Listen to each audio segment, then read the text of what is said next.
Saudara, Timnas Indonesia berhasil menaklukkan Tiongkok 1-0 dan memastikan skuad Garuda lolos putaran keempat kualifikasi Piala Dunia 2026. Nah, eksekusi penalti dari Ole Romeni jadi penentu kemenangan Garuda meskipun tersaji sejumlah peluang sepanjang pertandingan. Nah, tak kalah menarik penampilan pemain debutan, di antaranya kiper Emil Odero yang gemilang melakukan sejumlah penyelamatan. Tapi tentu harus ada catatan ya. Apa catatan dari strategi permainan dan performa skuad Garuda saat kontra Tiongkok, dan apa strategi yang tepat menghadapi lawan berat Jepang pada 10 Juni nanti? Kita akan membahasnya bersama sejumlah narasumber. Ada Bung Anton Sanjoyo, pengamat sepak bola. Bung Joy, selamat malam.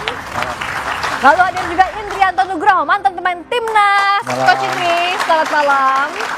Lalu Bambang Nurdiansyah, pelatih senior dan mantan pemain Timnas. Coach Bambang, selamat malam. Malam. Dan Tommy Welly Bung Towel, pengamat sepak bola. Selamat malam. Terima kasih sudah hadir. Selamat malam.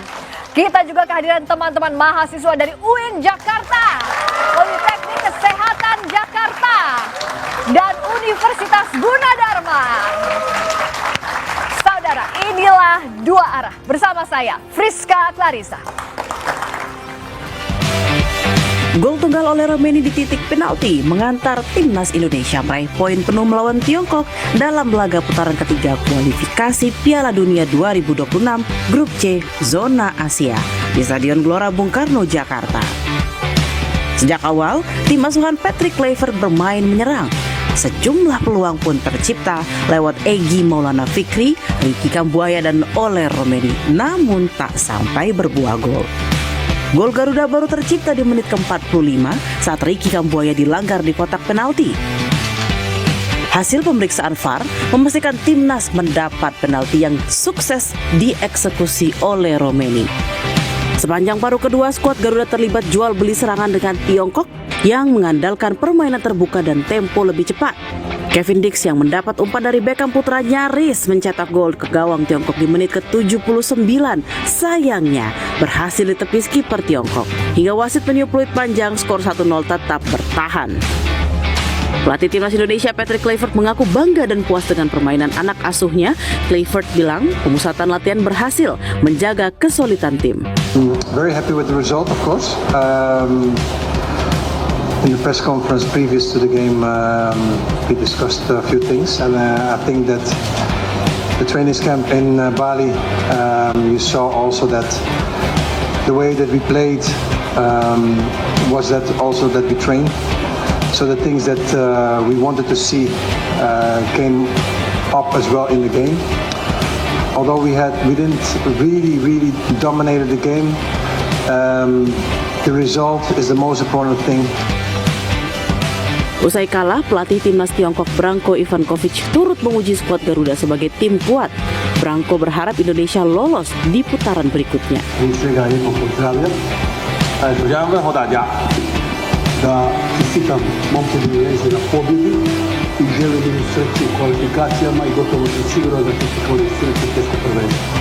Jer imaju kvalitetni momčad, u dobrom su stanju i uvjeren sam da su veliki favoriti dobiti kvalifikasi. Presiden Prabowo Subianto yang menonton langsung merasa bersyukur Timnas Indonesia berhasil menaklukkan Tiongkok 1-0. Presiden menyebut Timnas harus menang melawan Jepang agar terus lolos Piala Dunia. Ya, kita bersyukur kita berhasil. Perjalanan masih ada tantangan ya. Kita harus menang lawan Jepang. Tapi insya Allah siapa tahu kali ini kita beruntung bisa masuk Piala Dunia. Siapa tahu. Oke? Terima kasih ya. Meski berhasil memetik poin penuh dari Tiongkok, skuad Garuda tetap berada di peringkat 4 klasemen Grup C di bawah Jepang, Australia, dan Arab Saudi. Australia berhasil menambah poin penuh usai menundukkan Jepang 1-0. Hasil ini memantapkan Australia di posisi 2 klasemen, sementara meski kalah tipis, Jepang tetap menjadi juara Grup C. Kemenangan Indonesia atas Tiongkok juga gagal menggusur Arab Saudi yang bertengger di posisi 3 klasemen. Arab Saudi berhasil meraih 3 poin usai menundukkan Bahrain 2-0. Dengan mengantongi 12 poin, skuad Garuda lolos ke putaran keempat dan menjaga asa menembus Piala Dunia 2026. 10 Juni nanti, tim asuhan Patrick Kluivert akan menghadapi lawan berat Jepang.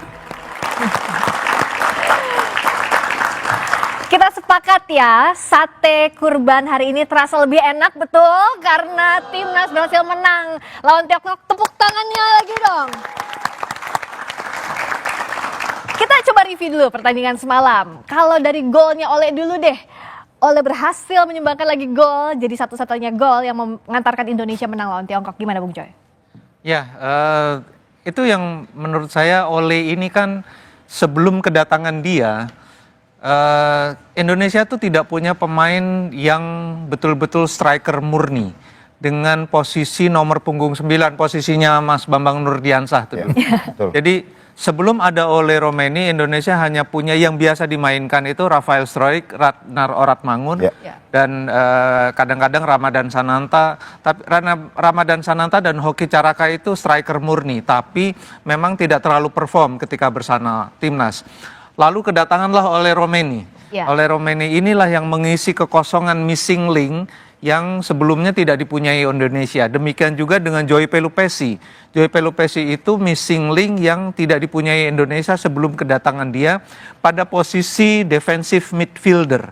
Jadi posisi Ole Romeni di belakangnya ada Joy Pelupesi dan Jai Isdes itu yang menjadi poros utama dalam permainan Indonesia. Yang lainnya hanya membangun dari sisi kanan dan kirinya. Jadi kalau saya bilang kedatangan Ole terutama bukan saja gol-golnya, tapi situasi dalam tim ini menjadi lebih stabil. Lebih bisa di-build up dengan berbagai macam strategi dan cara. Sehingga kemudian Patrick Kluivert dan timnya itu punya banyak opsi. Bisa main 3-4-2-1 kayak kemarin, bisa main 4-3-3, bisa main 5-3-2-1. Bebas, karena semua pemain dengan adanya poros, jadi porosnya itu betul-betul kuat. Ole ya di situ. Sekarang apalagi dengan tidak ada, katakanlah Martin Pas nggak bisa tampil, poros utamanya itu udah benar-benar solid. Karena ada Emil Audero, Jai Isdes, Joy Pelupesi, dan Ole Romeni.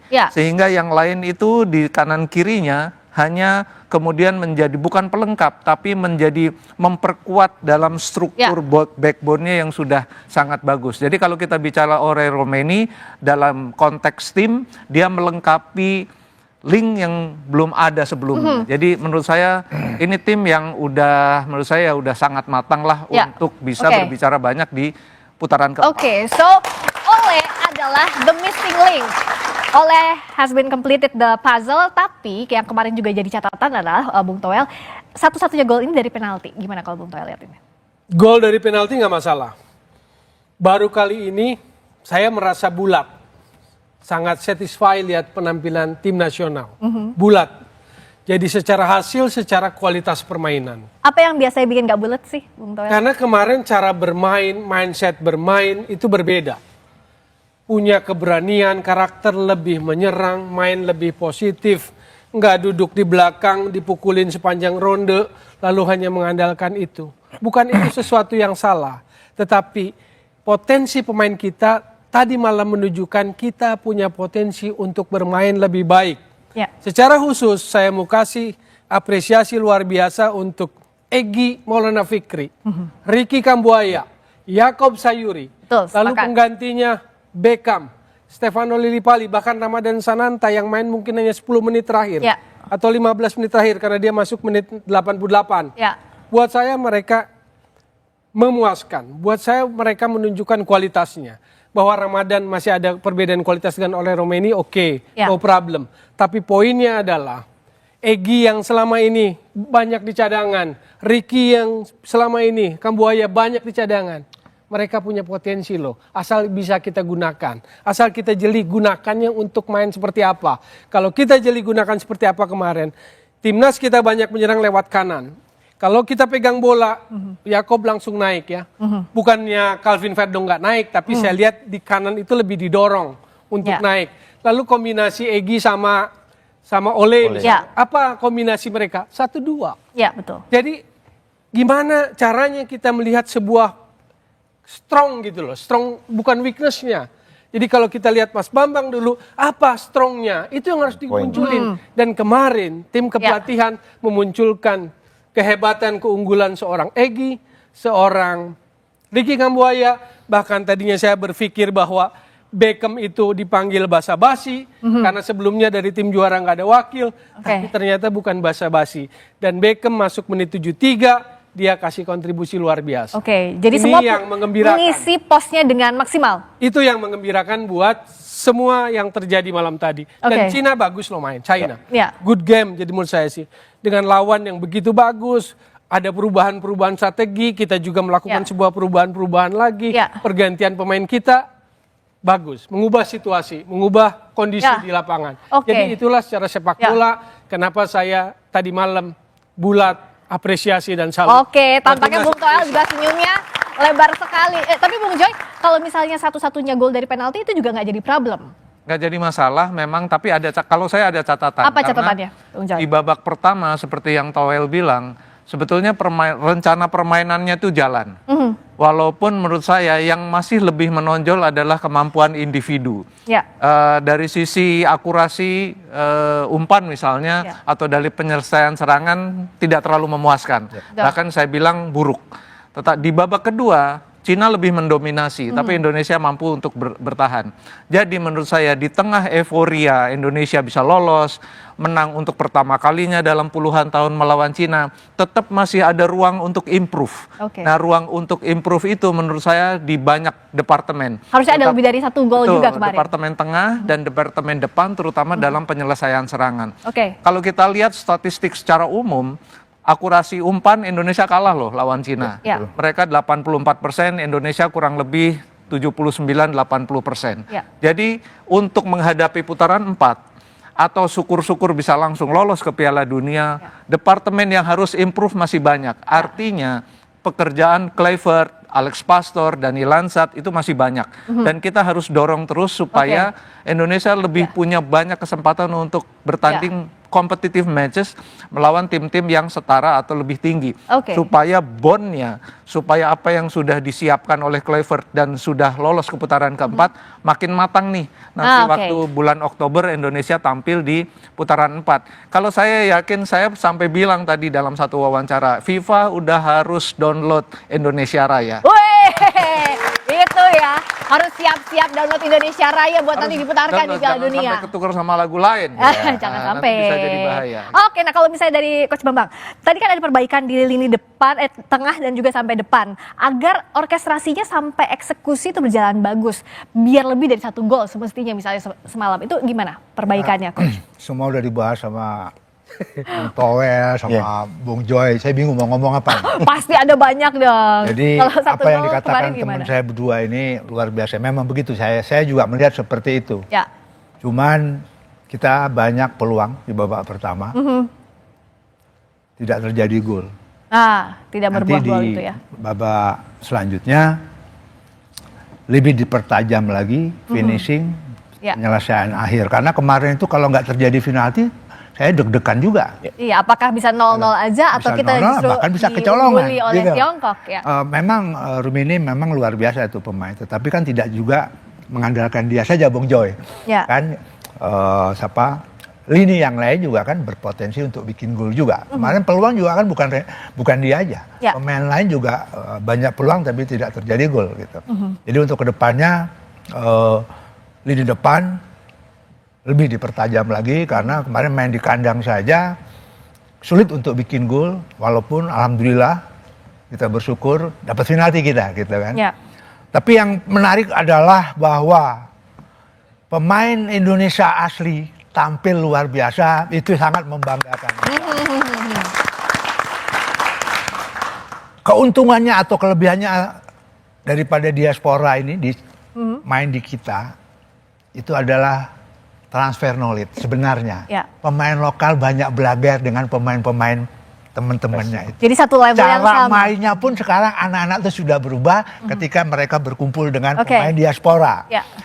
Dulu kita kan banyak dribbling, banyak Ya. bawa bola yang nggak jelas gitu. Ya. Sekarang mereka tertular main Ya, udah gaya-gaya tahu mereka itu. pola ya. permainannya ya, ketularan Itu yang ya, Mas. harus memang di Liga 1 harusnya pemain asing juga begitu menularkan Oke. seperti itu gitu loh. Ya, oke. Karena pemain kita sampai nyangka Beckham yang saya tadinya ragu-ragu kayak pelengkap tiba-tiba main luar biasa. Ya, gitu betul. kan. Terus si Egy yang selama dicadangkan kata Bang Towel, ternyata main luar biasa. Iya. Ini kan luar biasa. Ricky Kambuaya. Ricky Kambuaya. Itu luar biasa kemarin si Kambuaya. Artinya bahwa bule-bule atau diaspora yang datang ini dia mentransfer knowledge. Oke, jadi ini ada satu hal yang berhasil soal transfer knowledge-nya. Iya. Coach Indri, lihatnya untuk pembenahan tadi apa sebenarnya yang bisa diasah lagi? Sebenarnya kembali ke pemainnya sendiri. Apakah pemain mau belajar dari pemain-pemain yang selama ini datang dari diaspora? Tadi Coach Bambang benar sekali. Mereka harus transfer knowledge ke kita. Ya. Karena saya juga pernah ngalamin, Coach Bambang juga pernah ngalamin bagaimana di Eropa ya, Coach. Bahwa benar-benar kita harus profesional di situ, harus disiplin yang terpenting. Tapi ya pemain-pemain lokal kita kemarin juga luar biasa. Coach Bambang bilang bagaimana pemain sekelas Egy, sekelas Ricky bisa mengobrak-abrik pertahanan lawan dengan satu sentuhan, dua sentuhan, itu yang sebenarnya kita cari. Tapi PR eksekusi itu ya, Coach Indri? Pasti itu nanti kan ada saatnya untuk bagaimana pemain depan dikhususkan untuk ya finishing ke gawang. Oke, itu tadi kabar baik kalau kita lihat lawan Tiongkok kemarin meskipun ada banyak catatan. Tapi nextnya kita punya PR 5 hari lagi dari kemarin. Berarti kan 4 hari lagi ya menuju tanggal 10 untuk lawan Jepang. Apa yang harus dibekali, apa yang harus dibenahi, kita bahas usai jeda di Dua Arah.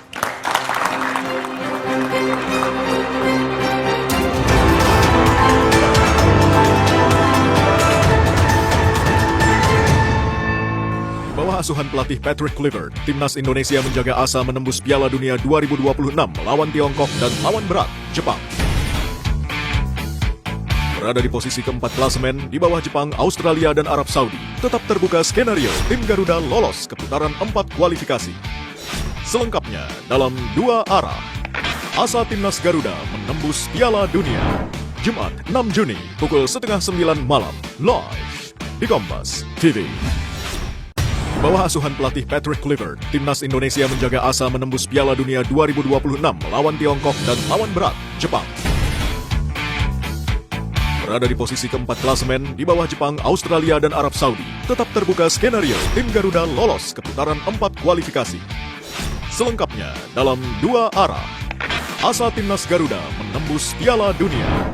Jumat 6 Juni pukul 8:30 malam live di Kompas TV. Bawah asuhan pelatih Patrick Kluivert, timnas Indonesia menjaga asa menembus Piala Dunia 2026 melawan Tiongkok dan lawan berat Jepang. Berada di posisi keempat klasemen di bawah Jepang, Australia dan Arab Saudi, tetap terbuka skenario tim Garuda lolos ke putaran 4 kualifikasi. Selengkapnya dalam Dua Arah. Asa timnas Garuda menembus Piala Dunia. Jumat 6 Juni pukul 8:30 malam live di Kompas TV. Bawah asuhan pelatih Patrick Kluivert, timnas Indonesia menjaga asa menembus Piala Dunia 2026 melawan Tiongkok dan lawan berat Jepang. Berada di posisi keempat klasemen di bawah Jepang, Australia dan Arab Saudi, tetap terbuka skenario tim Garuda lolos ke putaran 4 kualifikasi. Selengkapnya dalam Dua Arah. Asa timnas Garuda menembus Piala Dunia. Jumat 6 Juni pukul 8:30 malam live di Kompas TV. Bawah asuhan pelatih Patrick Kluivert, timnas Indonesia menjaga asa menembus Piala Dunia 2026 melawan Tiongkok dan lawan berat Jepang. Berada di posisi keempat klasemen di bawah Jepang, Australia dan Arab Saudi, tetap terbuka skenario tim Garuda lolos ke putaran 4 kualifikasi. Selengkapnya dalam Dua Arah. Asa timnas Garuda menembus Piala Dunia. Jumat 6 Juni pukul 8:30 malam live di Kompas TV. Bawah asuhan pelatih Patrick Kluivert, timnas Indonesia menjaga asa menembus Piala Dunia 2026 melawan Tiongkok dan lawan berat Jepang.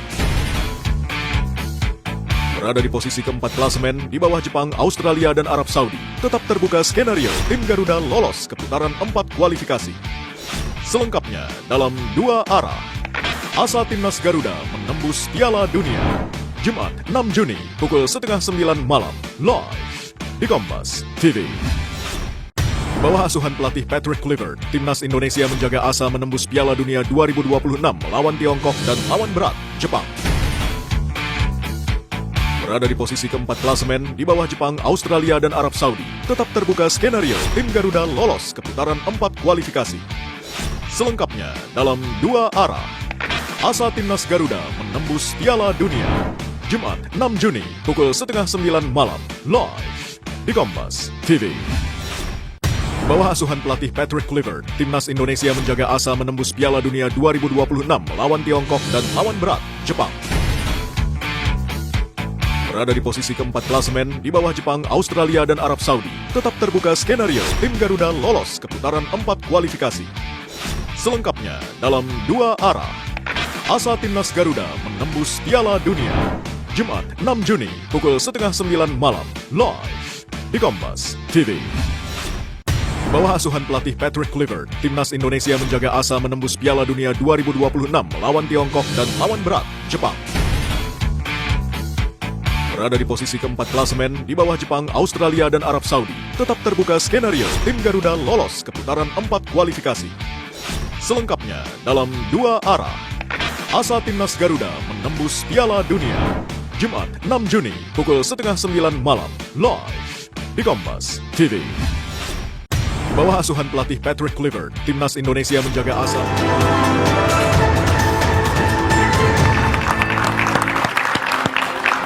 Masih di 2 arah, kita berbangga karena kemarin menang lawan Tiongkok, tapi lawan kita nanti 10 Juni adalah Jepang. Oke, yang diturunkan adalah second layer. Coba kan Jepang yang kita lawan.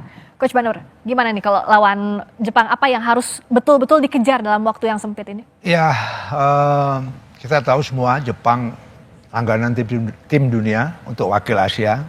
Dan saya pikir sekarang pun tim Italia belum tentu menang juga lawan tim Jepang sekarang gitu. Artinya, tapi ini sepak bola, segala sesuatu bisa terjadi. Dan yang penting, kalaupun kita harus kalah nanti di Jepang sana, kalahlah dengan terhormat, bermainlah dengan bagus. Kata Bung Toel tadi, gaya main kita sudah kelihatan Bung Toel. Kalaupun kita harus kalah, Jepang setengah mati ngalahin kita, itu yang paling penting. Yang penting gas dulu ya. Apalagi kalau soal fisik misalnya Bung Joy, kita tahu kemarin saat kita nonton babak kedua kelihatan banget fisik kita tuh menurun pemain timnas. Sementara China, Tiongkok sudah banyak melakukan pergantian pemain lebih fresh. Nah apa yang harus disiapkan apalagi Jepang, kita tahu staminanya fisiknya luar biasa.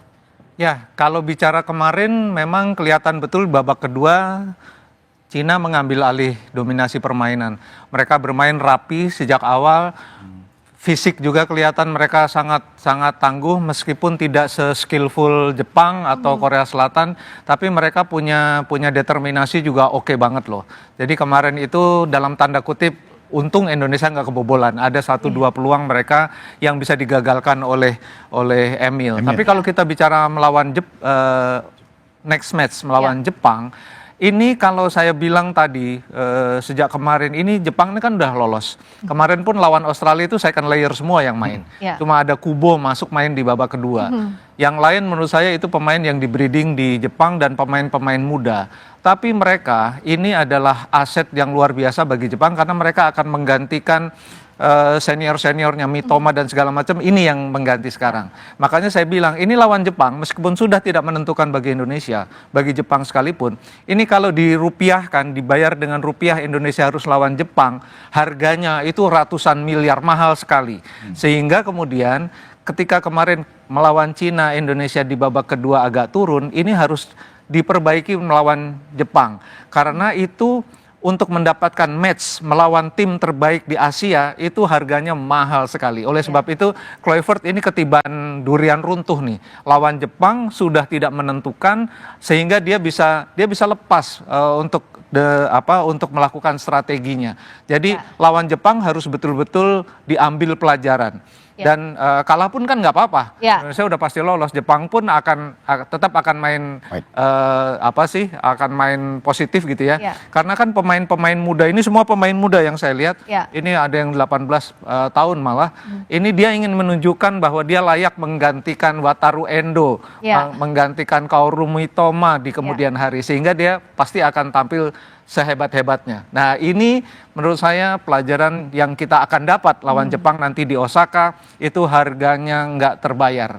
Jadi harus dimanfaatkan betul untuk menghadapi putaran 4 yang kita akan hadapi nanti Uni Emirat Arab. Kalau lawan Jepang aja bagus, harusnya nggak usah takut ya lawan nggak yang usah lain. takut lagi karena kan ya seperti saya bilang tadi ini sebetulnya yang ada di putaran keempat kan tidak lebih baik dari grup C, Ya. tidak lebih baik dari Arab Saudi, Jepang, Australia. Kita sudah lewati itu semua. Kenapa harus takut lawan Oman, lawan Uni Emirat Oke, Arab? nggak usah takut. Nah, tapi kalau bisa lawan Jepang di kandang lawan Bung Toel, apa yang harus kita betul-betul jaga dari timnas ini? Karena ya nggak mau juga kan datang meskipun semuanya nothing tulus Jepang maupun timnas, tapi jangan juga pulang ke sana kitanya babak belur. Oke, jadi yang penting adalah nilai penting dari pertandingan lawan Jepang walaupun tidak menentukan adalah mematangkan tim. Kalau buat dari sudut pandang timnas Indonesia, mematangkan tim melawan tim Jepang yang sudah punya reputasi. Jadi itu sebuah ujian yang penting, yang mahal. Kedua, jaga mentality, mental pemenang itu. Ya. Winning mentality itu dijaga. Jadi kalau babak belur kurang bagus untuk level kepercayaan diri. Jadi upayakan yang terbaik mumpung second layer Jepangnya. Tapi apakah second layer akan mudah? Joy bilang tadi tidak akan mudah. Kedua, kenapa? Dari sisi faktor poin FIFA ranking itu akan pengaruh. Jadi Jepang pun tidak akan dengan sengaja melepas itu. Satu soal fair play, yang kedua adalah soal poin FIFA ranking. Ya. Karena mereka pun mau jaga ranking FIFA mereka. Kalau kalah dari kita kan pasti punya kekurangan poin gitu loh. Ya. Jadi itu juga adalah faktor yang nggak bisa disepelekan. Jadi nggak serta-merta lebih gampang, belum tentu. Karena dia pun pasti jaga reputasinya. Ada poin FIFA ranking yang bisa jadi risiko kalau dia kalah. Ya, karena itu harus all out juga Jepang lawan kita, Coach Indri. So apa yang harus kita betul-betul jaga kalau lawan Jepang ya? Artinya kalau kita main lawan Tiongkok kemarin, meskipun banyak peluang, bagus placing dan lain-lain, tapi kan nggak dapat eksekusi yang bagus. Banyak peluang yang juga terbuang. Apa itu yang harus? Ya sementara ini mungkin recovery ya, karena jarak waktu bertandingnya mungkin Pendek 4 hari, banget itu pendek ya. sekali dan mereka harus melakukan perjalanan Ya. ke Jepang. Jadi paling nggak tim dari staf pelatih sudah memperhitungkan recovery mereka berapa hari, berapa jam, terus setelah sampai apa yang harus dilakukan. Ya mungkin kalau sudah sampai di sana ya paling hanya sedikit untuk merefresh ya. Karena perjalanan merefresh terus mungkin ya kalau bisa ya striker-striker dikumpulkan untuk mereka melakukan finishing, pemain belakang sendiri, pemain tengah sendiri. Ya nanti akhirnya sebelum H-2 sebelum pertandingan sudah jadi satu komponen lagi. Itu yang saya pikir. Tapi kalau lawan Jepang, boleh nggak sih kita tuh punya target skornya berapa? Atau ya main bagus aja udah oke gitu? Ya tadi sudah disampaikan juga, yang penting kita main bagus dan bisa menampilkan penampilan seperti yang lawan China kemarin. Tolok ukurnya main bagus apa kalau lawan Jepang, Bung Joy? Ya kalau buat saya melawan Jepang ini karena nothing tulus juga untuk mematangkan tim. Jadi ya menurut saya kematangan tim ini karena backbone-nya kan udah ada nih. Backbone-nya timnya Kluivert ini nggak jauh beda sih sama tim sebelumnya gitu ya. Jadi kalau menurut saya ya main selepas-lepasnya aja, nggak peduli hasilnya. Cuma memang Jepang pun pasti akan memberikan perlawanan karena mereka nggak mau ranking FIFA-nya kan turun. Ya, betul. Gitu loh. Jadi ini pelajaran yang luar biasa. Harusnya sih Kluivert kan striker ya, waktu di Barcelona kan dia luar biasa, di Belanda juga dia luar biasa. Harusnya dia jamnya untuk latihan itu mungkin harus diperbanyak untuk finishing yang menurut saya masih menjadi kelemahan, karena kemarin kalau tidak ada penalti juga hasilnya mungkin akan berbeda dan kita belum pesta nih hari ini. Gitu loh. Jadi Sate memang kurbannya beda rasanya ya Bung Joy. Harus jauh lebih klinikal saya kira. Kalau soal ilmunya Kluivert pasti punya, itu yang tidak dipunyai Alex Pastoor mungkin. Danny Lansat juga nggak punya, yang punya justru Kluivert. Karena dia adalah striker. Kayak Coach Bambang ini kan dia kalau suruh melatih striker pasti jadi gitu. Nah, jadi harusnya sih memang fokus di penyelesaian, karena itulah menurut saya departemen yang paling kemarin itu paling kelihatan tidak terlalu oke. Nah, apakah salah satu ukuran untuk permainan bagus lawan Jepang nanti Bung Toel adalah tadi penyelesaiannya juga harus bagus? Enggak, kalau saya sih enggak ngelihat begitu cara melihat. Kemarin 1 gol penalti, ya. Lalu kemudian kita merasa bahwa eksekusi adalah hal yang paling lemah. Kalau saya nggak lihat itu. Kalau ngelihat pertandingan, itu it takes two to tango. Jadi ada 2 tim yang main. Kita lihat lawannya gitu loh. Jadi situasi pertandingan akan berubah dengan setiap lawan yang berbeda. Kemarin pasti China punya karakter yang memang lebih cenderung defense. Tapi bukan hebatnya apa ya. Mereka juga tahu situasi. Itu juga pertandingan hidup mati buat mereka. Jadi perubahan strateginya saya lihat Dinamis sekali mereka. Jadi patokan ukurannya lawan Jepang apa, Bung? Kemarin defense mereka kuat, nggak mudah. Lalu kalau kita cuma baca crossesnya 21, hanya lihat jumlah angkanya, crosses kita 8, oh kalah dong aspek ininya. Enggak, karena kita nggak main crosses, nggak main crossing. Kita lihat bagaimana Yakob Sayuri nusuk berani gitu loh. Kombinasi 1-2. Hanya kemudian kan apa yang tadi terapkan di latihan, kalau lihat pada waktu pemanasan sebelum bertanding, itu ada set play, kasih bola, strikernya geser bolanya ke kiri atau ke kanan, shooting gitu loh. Dan semua coba itu. Oleh Romeni saya lihat, Ricky, Egy Melgiansyah itu lakukan itu. Jadi kadang kalau kita cukup jeli, lihat pada waktu pemanasan, ada beberapa hal yang spesifik diasah, dan itu yang akan coba dilakukan. Oke, kalau lawan Jepang dianggap bagus kalau apa? Akurasi? Menurut saya lawan atau Jepang, permainan akan lebih terbuka. Jepang akan main lebih relax, enjoy. Kita pun akan enjoy. Jadi situasi di lapangnya akan Jadi berbeda. main lepas tadi seperti yang Bung Joy bilang. Karena saya lihat kemarin babak pertama 2 center back China itu kokoh banget. Nomor 5, nomor 13 sebelum diganti oleh Browning di babak kedua. Nomor 6 gelandang bertahannya bagus. Nomor 11 bagus. 7, 8 Sergio bagus. 9 bagus. Siapa bilang kemarin pertandingan mudah? Udah tegang, menentukan, kalau draw kepleset, kalau kalah kepleset, itu nggak gampang loh main di pertandingan sebesar itu. Dan anak-anak kita lewatin itu yang luar biasa. Luar biasa. Kalau tadi Bung Toel bilang it takes two to tango, so how to get a good dance with Japan? Gimana biar dapat dance yang asik sama Jepang? Kita akan bahas lebih dalam lagi, sesaat lagi di Dua Arah.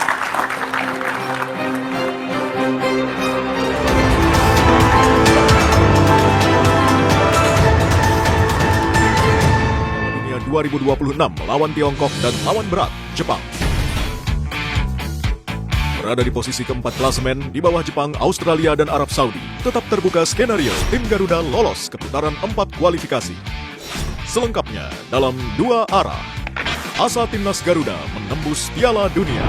Jumat 6 Juni pukul 8:30 malam live di Kompas TV. Di bawah asuhan pelatih Patrick Kluivert, timnas Indonesia menjaga asa menembus Piala Dunia 2026 melawan Tiongkok dan lawan berat Jepang.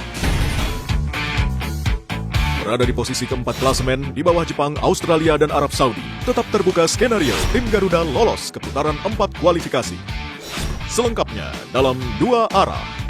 Asa timnas Garuda menembus Piala Dunia. Jumat 6 Juni pukul 8:30 malam live di Kompas TV. Di bawah asuhan pelatih Patrick Kluivert, timnas Indonesia menjaga asa menembus Piala Dunia 2026 melawan Tiongkok dan lawan berat Jepang.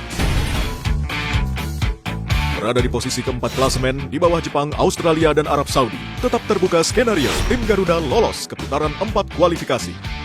Selengkapnya dalam Dua Arah. Asa timnas Garuda menembus Piala Dunia. Jumat 6 Juni pukul 8:30 malam live di Kompas TV.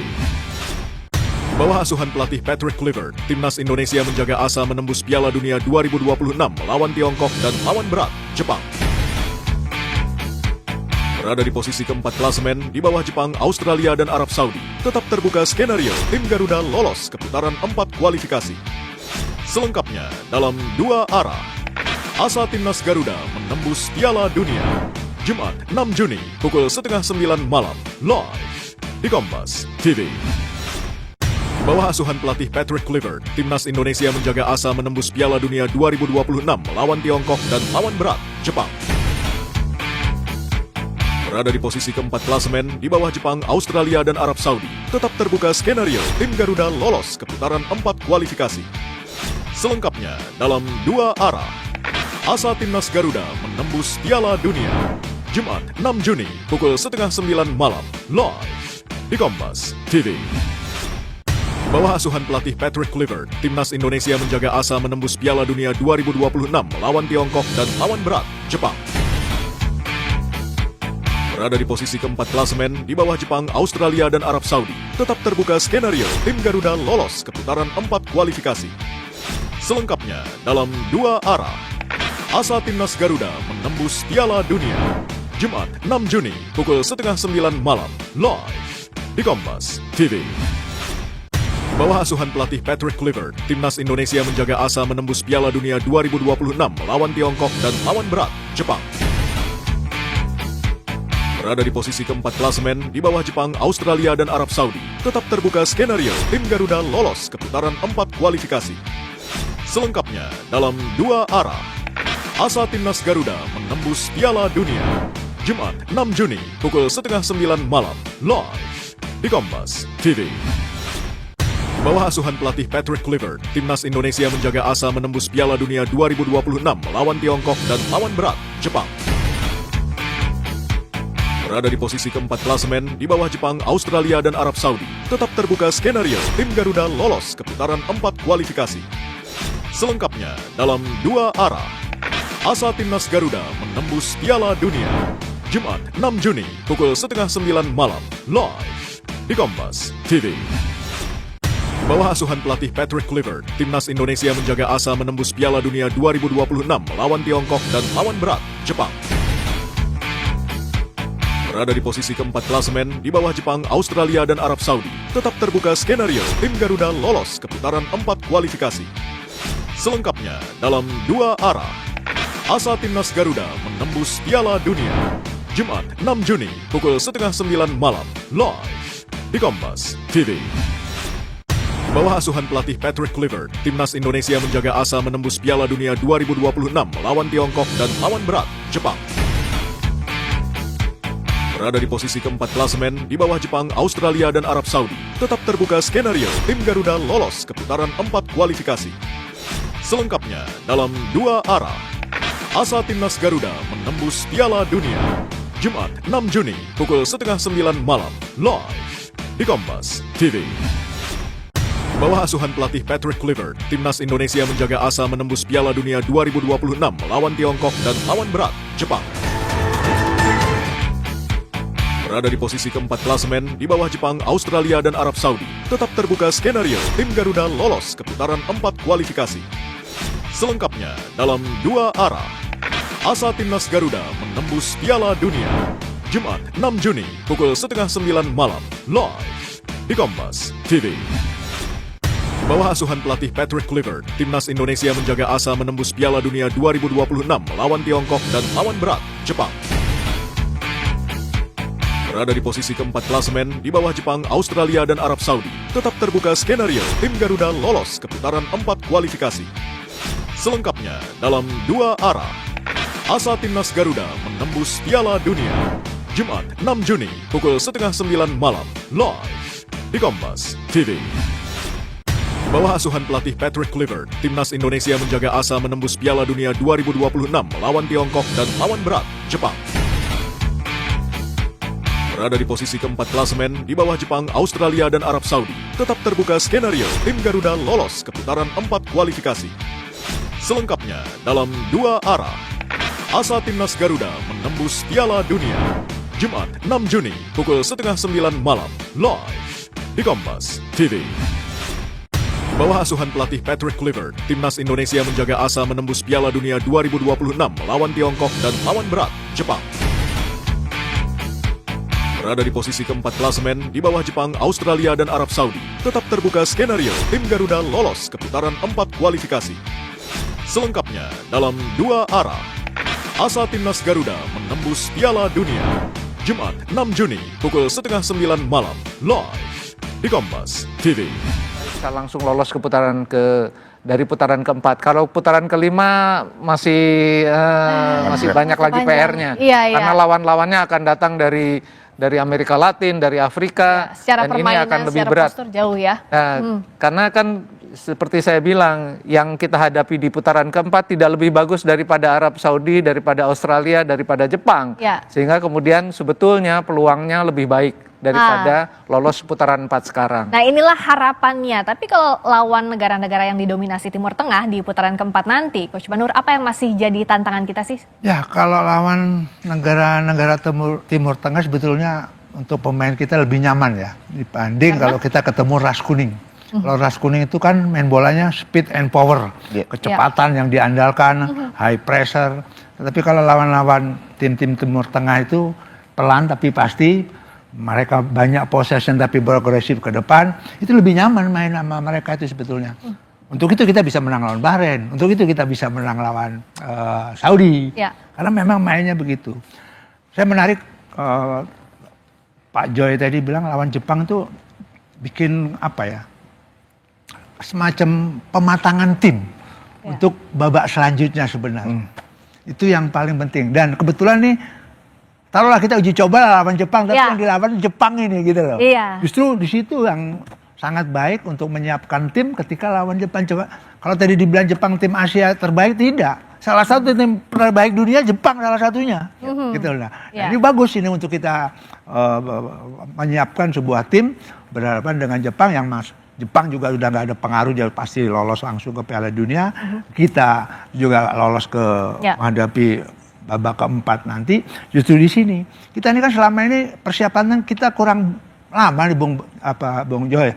Iya, persiapan itu ya, persiapan menuju pertandingan itu. Lawan Bahrain, oke, kita menang 1-0, tapi last minute kita tertekan juga. Jadi ada sesuatu dengan fisik mereka. Kemarin lawan Cina juga gitu. Berapa menit terakhir juga bahkan terjadi diganti banyak pemain. Coach Patrick Kluivert untuk menutupi itu. Ini udah banyak yang secara fisik udah banyak yang menurun ya. Nah, ini kok soal fisik tadi juga disinggung oleh Coach Indri. Apa yang bisa memulihkan dalam waktu yang pendek banget ini? Ya recovery, saya bilang tadi, recovery yang sudah di set sama pelatih fisik terutama. Tapi itu cukup dalam waktu aja beberapa hari ini. Ya harus dilakukan karena ini untuk mengejar pertandingan lawan Jepang gitu. Pertandingannya jaraknya cuma 4 hari. Kita juga pernah ngalamin bagaimana jarak 3 hari kita harus main lagi. Apa yang harus dilakukan pemain dan staf pelatih supaya pemain lebih enjoy nanti di pertandingan lawan Jepang. Jadi paling nggak pertandingan lawan Jepang tadi Coach Bambang bilang ya ini untuk backbone yang penting sudah ada dari kiper, tengah, belakang, tengah, depan. Tinggal sayap ini kan tambahan gitu. Tapi ya semuanya kembali ke Patrick Kluivert nanti ke depan. Nah, tapi bicara soal putaran keempat nanti, lawan negara Timur Tengah, kita main kandang tuh ada sedikit nightmare lah. Misalnya, ada faktor non-teknis, bermain di kandangnya Timur Tengah saat lawan Qatar, waktu itu kita pernah, saat lawan Bahrain, kayaknya punya cerita yang nggak bagus. Gimana ini kalau dari Bung Toel? Justru itu tantangannya sebetulnya. Tadi kan Joy bilang, bagusnya di ronde 4 langsung lolos. Berarti harus juara grup. Ya. Tapi dalam pengamatan di luar lapangan, ini pekerjaan berat. Ini tantangan berat, seperti dibilang tadi. Kenapa? Begitu AFC mengumumkan format ronde 4 berubah, yang tadinya di tempat netral jadi di Qatar dan Saudi. Timur Tengah, tadinya ngomongnya negara Timur Tengah. Saya udah mulai, Lalu tanggal 4 sebelum kemarin main, saya baca berita Qatar dan Arab sudah dipastikan jadi tuan rumah. Berarti Arab sudah dipastikan ke babak 4 dalam asumsi saya, dalam persepsi saya. Ini makin, jadi ini nggak gampang. Non teknis sepak bolanya nggak gampang. Ini geopolitik. Kita bicara soal geopolitik sepak bola di level Asia. AFC yang harus kita akui dikuasai oleh para sultan-sultan Timur Tengah. Disitulah pertarungannya. Karena kalau kita bicara ronde 4-6 tim, Indonesia dikeroyok oleh 6 Timur Tengah loh. Jadi itu yang kesulitannya. Semoga secara sepak bolanya mulus. Menang sekali draw sekali, jadi juara langsung lolos. Karena memang betul kalau lewat playoff jalannya panjang lagi, rame lagi. Karena harus ketemu runner up dulu kan. Baru kita bisa wakali playoff yang antar konfederasi. Gitu loh. Jadi kalau bisa itu cuma itu tadi, ini soal geopolitik. Karena begitu format dirubah, begitu tanggal 4 saya baca berita Qatar dan Arab jadi tuan rumah. Gitu loh. Kalau udah ngomongin non teknis geopolitik kan bikin gitu. Gimana untuk nyelesain ini Bung Joy? Apakah PSSI yang harus maju atau apa yang bisa dilakukan? Nggak perlu, karena memang bukan tidak perlu ya, useless lah. Artinya memang kita harus akui bahwa ada permainan bukan saja di AFC, di semua konfederasi itu geopolitiknya kuat sekali, dan kita tahu kalau AFC kan dikuasai oleh para sultan di Timur Tengah gitu. Jadi bahkan merubah format pun meskipun alasannya saya bisa paham, format dari tempat netral ke tuan rumah itu kan sebetulnya something fishy ya. Ada sesuatu yang berbau kurang sedap gitu loh. Tapi kan mereka yang berkuasa. Artinya kita tidak bisa udahlah kita lobby aja, nggak bisa, karena memang pasti udah diputuskan seperti itu, hampir pasti. Yang bisa kita lakukan adalah percaya diri bahwa sekali lagi harus saya katakan ketika Indonesia masuk grup C itu semuanya kan adalah tim-tim yang ada di pot 1 semuanya. Arab Saudi, Jepang, Australia, Cina bahkan di pot 1 di peringkat 1 di potnya. Cuma Bahrain yang bukan. Jadi kalau kita sudah lewati semua peringkat 1 di pot, kenapa kita nggak bisa lewati peringkat 2 dan 3 di pot gitu loh. Meskipun ya betul kata Tommy, mainnya di Arab Saudi atau di Qatar itu sesuatu yang ya saya nggak bisa katakan tapi pasti berat banget gitu loh. Kan kita tahu kejadian yang di Bahrain. Iya, ya kan? itu yang bikin semua orang masih ingat kejadian di Bahrain. Iya. Meskipun secara rule itu sah, tetapi kan wasit itu menurut saya berlebihan ketika dia memperpanjang edit time-nya. Berlebihan karena tidak ada momen yang betul-betul dia harus katakan oh ini saya harus tambah lagi gitu loh. Dia melakukan itu sah secara rule, tapi dia berlebihan. Nah, hal-hal di wilayah abu-abu itu kan bisa dimainkan. Ketika Indonesia harus tanding di Arab Saudi atau tanding di Qatar gitu loh. Jadi ya udahlah kita frame of preference-nya ya udah kita berani lawan mereka. Kenapa harus takut? Udah gitu aja. Karena kita jadi bisa nggak lewati usah semua. gentar, nggak usah takut. Tapi singkat soal tadi faktor non teknis, Bung Toel. Jadi apa yang bisa dilakukan? Karena kan ya kalau misalnya Buat kalah kita. karena non teknis, iya. Kalau Buat kita sepak bisa- bola kita, buat PSSI, pekerjaan rumahnya, solusi masa depannya, secara organisatoris, secara diplomasi di AFC kita harus kuat. Ya. Caranya bagaimana? Taruh orang lagi. Jadi exco AFC. Yang punya reputasi ketokohan kuat. Supaya apa? Di sana diplomasinya kuat. Oke, kita punya Jadi diplomasi harus yang kuat punya gitu ya. Menlu, punya dubes di sana. Kita dorong siapapun yang punya karakter kuat Akses untuk ya. duduk di sana. Iya dong. Akses dan posisi. Kita nggak ada loh negara besar di paling tidak di Asia Tenggara, tapi misalnya Thailand punya, yang lain-lain punya, masa kita nggak ada. Jadi harus ada orang kita di sana. Oke. Untuk mengeliminir itu loh yang tadi loh. Ya untuk mengeliminir ada faktor-faktor non Iya, teknis. tiba-tiba AFC putuskan tuan rumah formatnya berubah, tempat netral jadi ini. Langsung Di ada. situ. Pertarungannya di situ, diplomasi. Ya, oke, kita punya PR diplomasi, tapi bicara soal masa depan, apa sih yang bisa kita push dengan prestasi Indonesia sejauh ini, timnas kita, usai jeda di dua arah.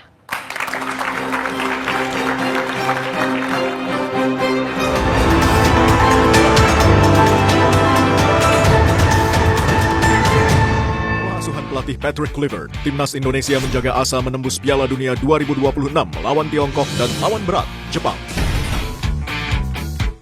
Berada di posisi keempat klasemen di bawah Jepang, Australia, dan Arab Saudi, tetap terbuka skenario tim Garuda lolos ke putaran 4 kualifikasi. Selengkapnya dalam dua arah. Asa timnas Garuda menembus Piala Dunia. Jumat 6 Juni pukul 8:30 malam live di Kompas TV. Di bawah asuhan pelatih Patrick Kluivert, timnas Indonesia menjaga asa menembus Piala Dunia 2026 melawan Tiongkok dan lawan berat Jepang. Berada di posisi keempat klasemen di bawah Jepang, Australia, dan Arab Saudi, tetap terbuka skenario tim Garuda lolos ke putaran 4 kualifikasi. Selengkapnya dalam dua arah. Asa timnas Garuda menembus Piala Dunia. Jumat 6 Juni pukul 8:30 malam live di Kompas TV. Di bawah asuhan pelatih Patrick Kluivert, timnas Indonesia menjaga asa menembus Piala Dunia 2026 melawan Tiongkok dan lawan berat Jepang. Berada di posisi keempat klasemen di bawah Jepang, Australia, dan Arab Saudi, tetap terbuka skenario tim Garuda lolos ke putaran 4 kualifikasi. Selengkapnya dalam dua arah. Asa timnas Garuda menembus Piala Dunia. Jumat 6 Juni pukul 8:30 malam live di Kompas TV. Di bawah asuhan pelatih Patrick Kluivert, timnas Indonesia menjaga asa menembus Piala Dunia 2026 melawan Tiongkok dan lawan berat Jepang. Berada di posisi keempat klasemen di bawah Jepang, Australia, dan Arab Saudi, tetap terbuka skenario tim Garuda lolos ke putaran 4 kualifikasi. Selengkapnya dalam dua arah. Asa timnas Garuda menembus Piala Dunia.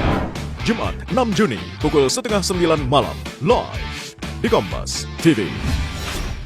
Di bawah asuhan pelatih Patrick Kluivert, timnas Indonesia menjaga asa menembus Piala Dunia 2026 melawan Tiongkok dan lawan berat Jepang. Berada di posisi keempat klasemen di bawah Jepang, Australia, dan Arab Saudi, tetap terbuka skenario tim Garuda lolos ke putaran 4 kualifikasi. Selengkapnya dalam dua arah.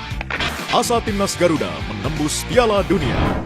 Jumat 6 Juni pukul 8:30 malam live di Kompas TV. bawah asuhan pelatih Patrick Kluivert, timnas Indonesia menjaga asa menembus Piala Dunia 2026 melawan Tiongkok dan lawan berat, Jepang. Berada di posisi keempat klasemen di bawah Jepang, Australia, dan Arab Saudi, tetap terbuka skenario tim Garuda lolos ke putaran 4 kualifikasi. Selengkapnya dalam 2. Kita pernah kalah lawan Tiongkok, tapi kemarin kita membalas kekalahan itu. Pernah kalah dari Bahrain, pernah draw dari Bahrain, tapi sekarang kita bisa balas juga. Yakin sejauh mana Kluivert akan membawa timnas Indonesia? Ya harus yakin. Kita punya tim pelatih yang terbaik semenjak tim PSSI berdiri ya. Sekarang timnya lebih lengkap ya. Jadi menurut saya dengan komposisi pelatih seperti ini harusnya tim kita lebih baik dari sebelumnya. Nah kalau misalnya dari Coach Indri, gimana? Sejauh mana? Ke babak mana Kluivert bisa membawa kita? Ya seharusnya ke babak sudah langsung lolos dari babak keempat gitu. Tapi kan ya itu tadi karena kondisi di peta Asia ini kan Qatar sudah jadi tuan rumah Arab Saudi. Jadi ya harus fight sekarang. Bagaimana caranya kan gitu. Ya. Siapapun ya kita harus lawan. Bagaimana caranya tuh gimana ya Bung Toel kalau menghadapi kondisi sekarang? Ya semoga bisa dikalahkan di lapangan hijau aja. Tidak terpengaruh wasit atau apapun. Tapi ntar guling-guling di lapangan. Jadi kalau tinju nggak boleh split decision, harus knock out, menangnya harus meyakinkan gitu. Dan yang penting sebetulnya gambaran besarnya, makanya kenapa saya tadi malam merasa sangat bulat, apresiasi, salut, karena identitas karakter main kita lebih kelihatan. Ada keberanian, lebih positif gitu loh. Ofensif ada, nggak template banget pemanggilan pemain. Stefano Lillipali masih punya kualitas. Itu kan fairness yang terjadi. Fairness yang coba dibuka oleh pelatih. Lalu ketika Beckham dipanggil, apa artinya? Artinya kompetisi punya makna. Sebagai tempat perform pemain. Begitu perform, Anda layak masuk radar timnas. Soal main 11 atau jadi cadangan itu urusan pelatih. Tapi paling enggak itu kan apresiasi tertinggi seorang pemain. Kalau dari kompetisi dia main bagus tapi nggak dilirik apapun, itu ya nggak boleh. Makanya saya pikir dengan apa yang ditampilkan Egy, sepanjang pelatih ternyata bisa lihat kelebihan Egy, main 1-2 meski nggak bisa full. Karena memang secara fisik kan Egy seringkali nggak bisa tuh full 90 intensitas tinggi. Tom Hai juga nggak bisa, tapi Ricky Kambuaya bisa ngelapisnya gitu. Jadi dalam hal teknikal, pelatih itu kan bukan 11 lawan 11, dengan pergantian 5, maka 16 lawan 16. Gitu loh. Nah biar radarnya sinyalnya lebih kuat lagi ke depan, untuk masa depan pembinaan apa yang harus dilakukan Bung Joy? Jadi gini, selalu pertanyaan saya bicara dengan Toel, kita bicara berapa bulan lalu ya di sebuah studio juga. Saya bilang, saya yakin sih Indonesia bisa masuk Piala Dunia. Saya yakin sekali setelah mengalahkan Arab Saudi, apalagi kemarin setelah mengalahkan Bahrain, kalah lawan Australia oke lah, karena persiapan dan macam-macam. Sekarang kita lolos, tapi catatan saya kita lolos ke Piala Dunia 2026. Tapi setelah itu apa? Apakah kita masih akan menggantungkan nasib tim nasional itu pada pemain-pemain diaspora? Apakah PSSI masih mau dengan proyek seperti itu? Itu bagus. Sekarang hasilnya ada, itu lolos untuk putaran booster keempat. ya kalau misalnya sekarang. Saya bilang juga langsung ke Pak Erick Thohir di depan para exco PSSI. Pak, saya bilang gitu, investasi apa yang Anda lakukan untuk pembinaan sepak bola dalam negeri? Karena kan kalau kita bicara seperti Jepang, ada dari 23 pemain sekarang yang ada di Jepang tim utama, 20 tampil di Eropa, tampil di Liverpool, tampil di Spanyol, tampil di tim-tim terbaik di Eropa. Kenapa Indonesia tidak bisa mengirimkan si Ahmad, si Ucit, si siapapun tampil di Eropa yang sekarang umurnya 15 tahun, 16 tahun, 3 tahun lagi dia akan tampil di bibit itu ya yang dia akan tampil di Belanda, di Inggris, di Spanyol. Kenapa nggak itu yang didorong, Pak? Nah, itu gimana untuk mendorong bibit-bibit sepak bola kita tuh lebih subur lagi? Iya, yang pasti pembinaan grassroots kita harus bagus, kompetisi yang berjenjang juga, sarana prasarana juga, kualitas pelatihnya juga gitu kan. Jadi kalau kita membina jangan dipotong-potong, Mbak. Kayak sekarang umpamanya banyak tuh sekolah bola. fasilitasnya bagaimana, kualitas pelatihnya juga harus dipikirkan. Satu kesatuan itu ya. Jadi jangan dipotong-potong kalau kita bicara pembinaan. Terus kompetisi di kelompok umurnya bagaimana? Bung Joy sudah bikin tuh Piala Kompas itu. Cuman Bung Joy, yang lain-lain gitu loh. Tapi sekarang sudah ada beberapa asprop Bung Joy yang sudah melakukan kompetisi usia dini gitu kan. Nah, tadi Peggy itu dari Liga Kompas loh Mas. Iya, itu betul. dia, itu. Peggy Saya Maulana setuju itu. Fikri. Karena saya sering dapat masukan dari pelatih-pelatih di daerah ikut kompetisi lulusan kompetisi Kompas kalau nggak salah. Iya. Nah, jadi kalau bicara pembinaan panjang gitu. Iya. Kalau kita bicara pembinaan lapangan juga, anak kecil-kecil lapangannya tanah merah Mas di kita. Iya. Ya, Nggak layak. gimana kita mau latihan teknik umpamanya gitu kan? Ya, oke. Tapi mulai sekarang ada ke arah yang lebih bagus, sintetis sekarang sudah dibangun di mana-mana, kualitas pelatih usia muda juga sekarang sudah diperbanyak oleh PSSI, dan sekarang tinggal kompetisinya saja. Ya, oke. Setiap kelompok umur, Coach Indri itu pelatih kelompok usia itu. Ya. Kalau tanpa itu, jangan mimpi kita punya pelatih yang diharapkan kayak Bong Joy, kita ada pemain Indonesia main di Liverpool, main di sini. Saya pikir tidak bisa. Oke. Karena kompetisi penting usia dini, kualitas yang ngelatih juga penting, kompetisinya juga penting. Oke, terakhir Bung Toel, masih perlu nggak sih kita ke depannya naturalisasi lagi? Jadi gini kalau saya lihat, naturalisasi itu dalam bentuk akselerasi. Jadi saya hanya melihatnya itu adalah sebuah upaya akselerasi. Kenapa? Karena dalam periode kepengurusan PSSI itu ada batas waktu kan, limit. Ya. Nah tentu orang punya proyeksi, katakanlah yang namanya Exco, ketua umum, pengen punya proyeksi strategis untuk menaikkan pilar-pilar sepak bolanya. Pilar timnasnya karena dia lihat yang paling strategis adalah naturalisasi. Oke, fine, tapi itu akselerasi. Cuman yang saya mau ingatkan sebagai pengamat bola, jangan sampai memabukkan, jangan sampai jadi kecanduan. Gitu. Lalu melupakan yang Coach Bambang tadi bilang, football development-nya, football environment-nya yang harus dibangun. Ini memang pekerjaan panjang, melelahkan, panjang, tidak ada di etalase depan, di belakang dapur, nggak populer, tapi itulah sesungguhnya pekerjaan sepak bola yang sesungguhnya di situ. Karena tidak ada sesuatu yang instan ya kalau bicara soal kualitas. Pasti. Terima kasih banyak ulasannya hari ini. Terima kasih Bung Joy, terima kasih Coach Indri, terima kasih Coach Bambang, terima kasih juga Bung Toel. Tepuk tangan yang meriah untuk narasumber kita. Kita sama-sama berharap agar lagu kebangsaan Indonesia Raya di-download FIFA segera mungkin bisa lihat Timnas Indonesia di panggung Piala Dunia. Saya Friska Clarissa, terima kasih telah menyaksikan Dua Arah. Sampai jumpa.